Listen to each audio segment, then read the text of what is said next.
Viol, agression sexuelle, agression physique, mariage forcé, une femme sur 3 en a déjà été victime dans sa vie. Aucun continent, aucune classe sociale n'est épargnée. En Côte d'Ivoire, on a enregistré en 2012 2646 cas, en 2013 1780 cas et cette année 2016 578 cas de violences basées sur le genre. Ce sont là les chiffres officiels, mais en matière de violence envers les femmes, le silence règne en maître absolu. C'est un jour en quittant l'école, il y a un monsieur qui a fait semblant d'avoir des difficultés et qu'il avait besoin d'aide. Et moi aussi j'ai essayé de l'aider, il m'a poussé en même temps dans le noir et puis il a essayé d'abuser de moi. Il n'a pas pu, on peut dire, me violer, mais il est resté au bord. Il a quand même éjaculé. J'ai rien dit à personne. Bon, je sais pas pourquoi, de peur, j'avais peur et puis je sais pas, j'avais honte aussi. Et puis bon, j'ai pas voulu parler à quelqu'un de ce qui s'est passé. Mais malheureusement, quelques mois après, j'étais enceinte. Donc j'ai dû en parler à la famille et on a dû faire face. Voilà. La honte, le sentiment de culpabilité, l'impression d'avoir été sali, déshonoré, autant de stigmates qui découlent des agressions sexuelles. Les médecins qui reçoivent ces cas ont appris à les détecter même devant le silence de la victime. Oui, par son regard, par sa façon de s'exprimer. Des fois, elle ne se sent pas en sécurité quand les parents sont là. Et puis, nous savons que nous avons le relais avec les psychologues qui, toutefois, avons établi ces faits-là. Donc, nous n'insistons pas trop de peur de la mettre en difficulté par rapport à son foyer et à son entourage. Quand il s'agit de violences conjugales, on ose encore moins élever la voix. J'ai été victime de violences conjugales dans mon foyer. Ça a commencé d'abord par des gifles. De peur de gifles, on se dit que ça ne va pas se reproduire. On se convainc soi-même, on reste. Alors après, ça devient le coup de poing. Après, c'est devenu le coup de poing, la ceinture, la chicotte et tout. Mais le déclic, la prise de conscience, ça a été le jour où ça s'est passé devant ma petite sœur qui était chez moi à la maison. On était assis en train de discuter. Le monsieur est venu m'empoigner devant elle. Celle qui s'est interposée en pleurs et tout, essayer de l'en empêcher. Mais vu son gabarit, c'était pas facile. Mais bon, c'est ça qui a vraiment été le déclic, quoi. Depuis ce jour-là, j'ai abandonné. C'est un foyer que j'ai quitté. Les femmes victimes de violences conjugales n'ont pas toutes ce parcours. Elles ont rarement le courage de dénoncer leur partenaire, d'en parler, encore moins de s'en aller. Les lois contre les violences conjugales n'existent que dans 2 tiers des pays. Seuls 52 pays considèrent le viol conjugal comme un crime.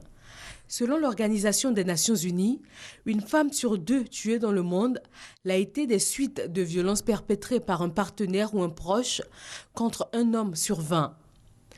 Victime de violences physiques ou sexuelles de la part d'un proche ou d'un inconnu, comment se fait la prise en charge médicale? La prise en charge va se résumer en 4 points. Premièrement, qu'est-ce qui s'est passé? Et après l'histoire, nous passons à l'examen clinique de la malade. Ça dit que nous allons examiner son corps. Et après quoi? Nous allons faire la prise en charge clinique, la prise en charge médicale des lésions que nous allons trouver. Nous pouvons même aller jusqu'à la transfusion sanguine si elle a saigné beaucoup. Nous pouvons aller jusqu'à une intervention chirurgicale pour suturer des lésions. Et une fois que c'est fait, nous allons demander une prise en charge psychologique de ces patientes-là à l'Institut national de santé publique. Après ces différentes étapes, reste encore l'aspect juridique ou légal. Faut-il ou non porter plainte? Tout est question d'information. Il faut que les populations soient suffisamment sensibilisées pour faire la part entre ce qui relève du secret et ce qui peut être divulgué. L'un des principes dans la prise en charge, c'est le consentement éclairé de la victime.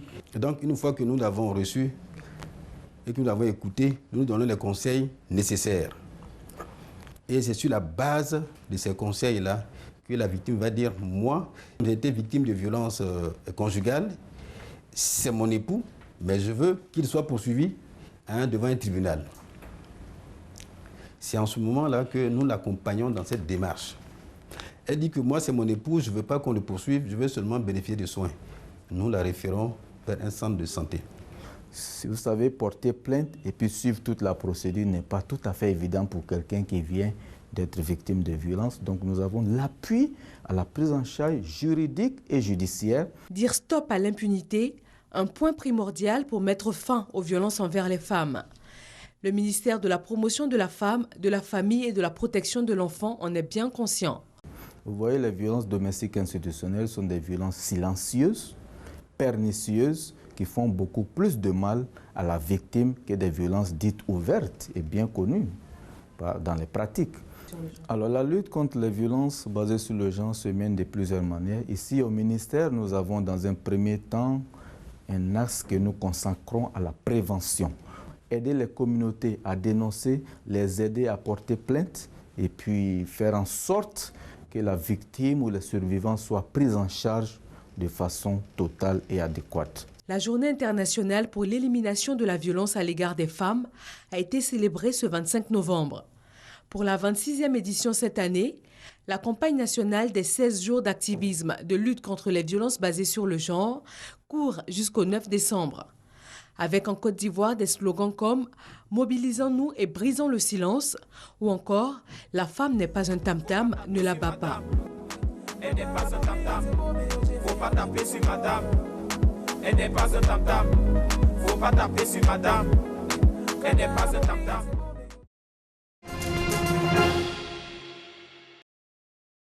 Figure majeure du militantisme anti-apartheid, prisonnier politique le plus célèbre du monde et premier président noir de l'Afrique du Sud, c'est tout autant le père de la nation arc-en-ciel qu'un héros mondial qui s'est éteint le jeudi 5 décembre 2013 à l'âge de 95 ans. Nelson Mandela est né le 18 juin 1918 dans le petit village d'Mvezo, dans le Transkei, dans le sud-est, au sein du clan royal des Tembu, de l'ethnie Xhosa.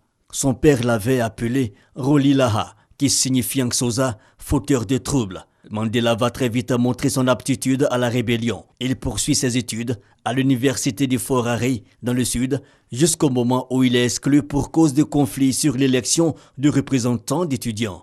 Apprenant alors que sa famille le promet à un mariage arrangé, Nelson Mandela s'enfuit à 22 ans à Johannesburg. Le jeune homme, amateur de femmes et de boxe, découvre ce qu'est véritablement la ségrégation dont sont victimes les gens de couleur.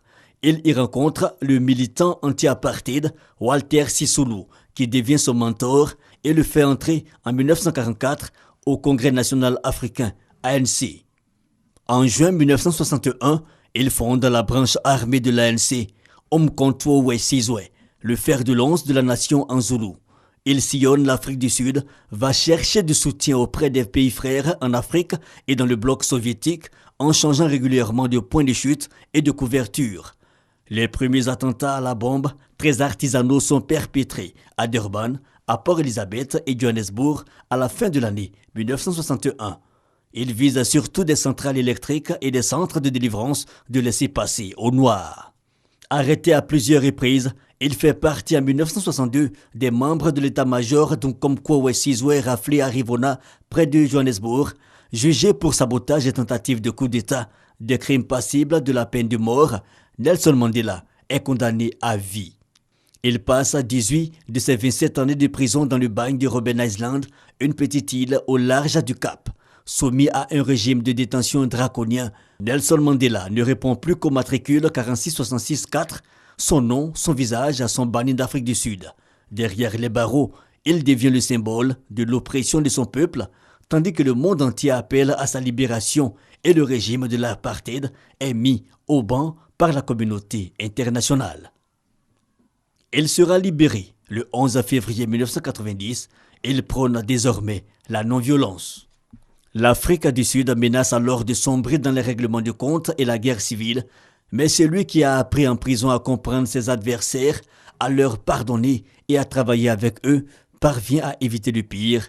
Avec son ennemi d'hier, le dernier président de l'apartheid, Frédéric de Klerk, il réussit à s'entendre pour organiser les premières élections démocratiques multiraciales le 27 avril 1994. Pour avoir ainsi su dépasser leur antagonisme et mener leur pays à la réconciliation, les deux hommes partageront le prix Nobel de la paix en 1993.